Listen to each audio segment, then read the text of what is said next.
अगर आप भी हैं अपनी वृद्धावस्था को लेकर परेशान तो भी कर लीजिए ये काम। भारत के करोड़ों लोग उठा रहे हैं इसका लाभ। ये योजना बनेगी आपके बुढ़ापे का सहारा। बिना कमाए भी आपके अकाउंट में यूं आएंगे पैसे।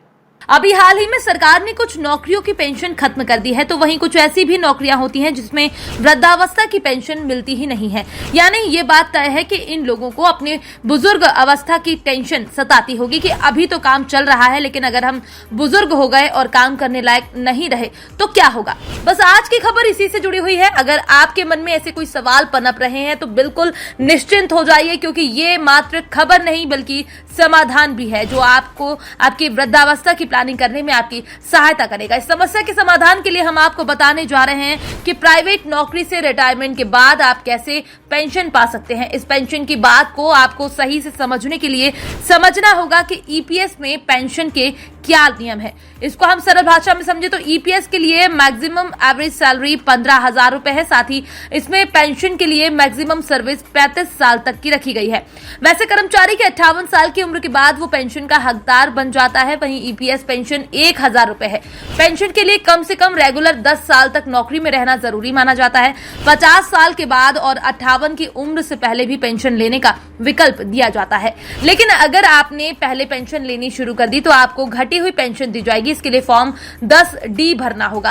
कर्मचारी की मौत होने पर परिवार को पेंशन मिलती है। सर्विस हिस्ट्री 10 साल से कम है तो उन्हें 58 साल की आयु में पेंशन अमाउंट निकालने का ऑप्शन दिया जा सकता है। इसके तहत हर महीने ईपीएफ खाते में कर्मचारियों की बेसिक सैलरी के साथ डीए का 12% जमा किया जाता है। इसमें एम्प्लॉयर का योगदान भी इतना ही होता है। इनमें से 8.33% राशि कर्मचारी के पेंशन फंड ईपीएस फंड में जाती है और बाकी 3.67% की राशि ही पीएफ खाते में जमा की जाती है।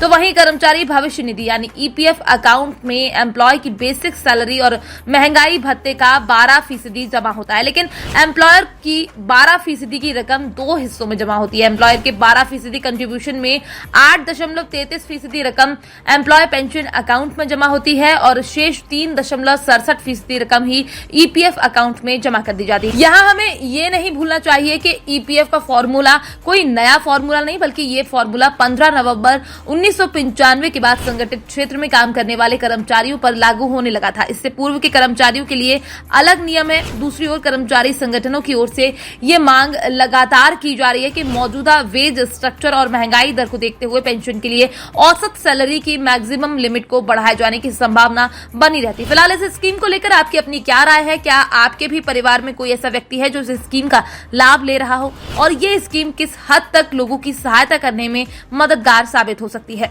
क्या आप भी इस स्कीम का लाभ लेना चाहेंगे? अपनी राय हमारे साथ साझा करें और साथ ही ये भी बताएं कि ये स्कीम कितनी मददगार होगी प्राइवेट सेक्टर में काम करने वालों के लिए। Bureau report, PDN news.